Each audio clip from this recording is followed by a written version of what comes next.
Cette troisième étape, je voudrais seulement tout simplement rendre grâce à Dieu parce que je crois que le Seigneur nous a un peu expliqué comment on peut lui faire plaisir, comment on peut lui plaire. Comme j'ai dit, donner de son temps, donner aussi de ses moyens, écouter les autres, aimer même quand c'est difficile, et maintenant, marcher à la suite de son Fils. Moi, j'aime souvent quand le Seigneur me fait quelque chose de bon, j'aime souvent chanter. Je veux souvent le rendre grâce en chantant parce que je me dis, il mérite qu'on le loue. Il mérite qu'on le glorifie. Vous allez chanter avec moi parce que le Seigneur voudrait encore davantage nous parler. À travers ce chant, nous allons voir combien de fois notre Dieu, il est merveilleux. Ô Jésus, ton sang précieux a lavé mon iniquité. Oui, tu m'as répondu des cieux, ton amour m'a tout pardonné. Je te contemple, je puis croire, qu'en toi j'ai ma complète victoire. Au pied de ta croix maintenant, je me relève triomphante. Blanche, plus blanche que neige, blanche, plus blanche que neige, lavée par le sang de l'agneau, je serai plus blanche que la neige. Blanche, plus blanche que neige, blanche, plus blanche que neige, lavée par le sang de l'agneau, je serai plus blanche que la neige. Je suis déjà lavée par le sang de l'agneau. Je suis déjà justifiée car Dieu a décidé de me justifier. Alors maintenant, je vous invite à partager cette joie avec moi et avec tous les chrétiens qui disent oui à Dieu. Parce qu'ici, Abraham nous a montré le chemin. Jésus est venu nous montrer encore ce chemin-là. Il est venu encore davantage nous dire combien de fois Dieu attend aussi quelque chose de nous. Il est vrai qu'on ne peut rien ajouter à ce qu'il est. Il est vrai qu'on ne peut vraiment pas faire quelque chose d'extraordinaire que Dieu ne puisse pas connaître. Il est Dieu, hein? Mais seulement il dit qu'il attend quelque chose de nous. Moi, je dis souvent, ce que Dieu attend de nous, c'est notre petit oui. Oui. Oui. Et Jésus a dit ce oui-là. Au bois de la croix, il a dit oui. À la résurrection, il a dit oui. Et quand l'Esprit Saint est venu sur les apôtres, eux aussi ils ont dit oui. Et la mission a commencé. Si les apôtres avaient dit non, on ne serait pas là aujourd'hui parce que Jésus aurait parlé. Mais ça ne pouvait pas continuer. Il a dit, je vais vers le Père, je vous enverrai mon esprit qui va vous rappeler ce que je vous ai enseigné. Et les apôtres ont dit oui. Toi qui me regardes, si tu regardes cette vidéo, je crois qu'au fond de ton corps, le Seigneur te parle. Il voulait seulement que tu dises oui. Il faut lui dire oui, parce qu'il le mérite. Il faut lui dire oui, parce qu'il va te conduire sur le chemin de victoire. Ici, la chanson nous dit, je me relève triomphant au pied de la croix. Et je commence maintenant à glorifier le nom de mon Dieu.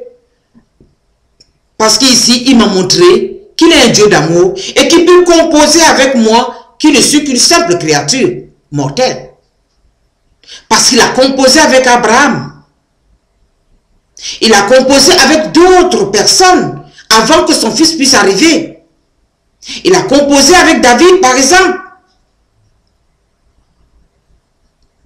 Mais entre David et le Christ qui est plus grand, c'est le Christ bien sûr. Mais Dieu a voulu qu'à travers nous, lui qui est le Créateur, puisse composer avec la créature que nous sommes pour valoriser notre être. Oh, c'est merveilleux, hein, de pouvoir être l'interprète de Dieu, porte-parole de Dieu. Je vous dis, c'est un métier peut-être que les gens dévalorisent aujourd'hui parce qu'on se dit, être peut-être un missionnaire du Seigneur, oh, tu ne vois absolument rien dans la société. Non, moi je crois même que tu as la meilleure place. Car Jésus a dit à Marthe, tu t'agites pour ce qui n'est pas important, mais Marie a choisi la bonne place. Et cette place, elle ne lui serait jamais enlevée. Cette bonne part que Marie a pris, c'est écouter la parole de Dieu, s'asseoir, être enseigné, et après maintenant, aller maintenant servir Dieu. Aller maintenant parler. C'est ce qu'Abraham a fait. Il a écouté Dieu. Depuis qu'il est sorti de là et que Dieu a commencé à lui parler, jusqu'au sacrifice de son fils, Abraham a continué. Jusqu'à la fin de sa vie, Abraham n'a fait qu'écouter Dieu. Aujourd'hui, je vous invite aussi. Quand vous allez regarder cette vidéo, dites-vous quelque chose. Je dois dire oui à Dieu. Parce qu'il y a quelque chose que Dieu a mis dans ma vie. Quand je suis né, il y a quelque chose en moi que je dois maintenant mettre ça au profit des autres pour servir Dieu. Il est vrai qu'il y a des gens qui sont vraiment appelés pour ça. Il y a les pasteurs, il y a les prêtres, il y a les religieux. Mais nous aussi, laïcs que nous sommes appelés aussi dans nos milieux de vie, dans nos familles. Partout nous partons. N'ayez pas honte de parler de Dieu.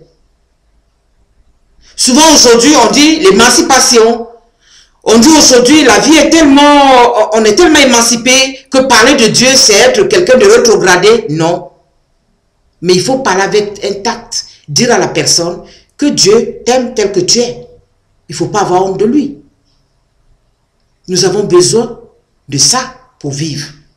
Parce que notre Dieu, il est toujours présent dans notre vie. Aujourd'hui, son fils est venu nous laver. J'ai chanté tout à l'heure, blanche, blanche comme neige. Il dit, si ton péché est rouge comme le scorbut, moi, Dieu, je vais rendre ça blanc, tout blanc, comme la neige. De telle façon que tu puisses me plaire. Sinon, tu ne pourras pas me plaire. Personne ne peut venir à moi si moi je ne lui donne pas de venir. C'était là l'ancien temps. Mais Jésus est venu refaire le pont. Il nous a dit, nous pouvons appeler le Père à n'importe quel moment. Mais pourquoi nous avons honte de l'appeler? Appelons Dieu, comme j'ai dit la dernière fois. Abraham nous a montré le chemin. Abraham a voulu sacrifier son fils. Sacrifions aussi notre temps. Sacrifions aussi notre sourire. C'est tellement simple, les choses sont très simples. Il ne faut pas compliquer la vie. Si tu es quelqu'un qui ne souriait pas avant, commence à sourire à tes frères. Quand tu les rencontres, tu discutes avec eux. C'est ce que Dieu nous demande. Alors je voudrais vraiment prier pour toutes les personnes qui sont dans la tristesse. Pour toutes les personnes qui se disent, moi je ne suis pas utile dans la vie. Je suis bon à rien. Non. À partir du moment où tu es créé à l'image de Dieu, tu vaux quelque chose et tu peux faire quelque chose. Lève-toi seulement, prends une décision. Et maintenant, fais ce que Dieu te dit de faire et tu verras que tu auras une place dans ce monde-là. Tu n'es pas bon à rien. Dieu t'a créé pour une mission. Alors mets ça maintenant à l'œuvre et tu verras la gloire de Dieu. Je voudrais bénir le Seigneur parce qu'il nous a encore davantage comblés aujourd'hui. J'ai dit, mettez-vous au service du Seigneur et valorisez ce que Dieu nous a donné pour que le royaume de Dieu puisse atteindre les cœurs. Que Dieu vous bénisse et que la gloire de Dieu éclaire votre vie. Merci Seigneur.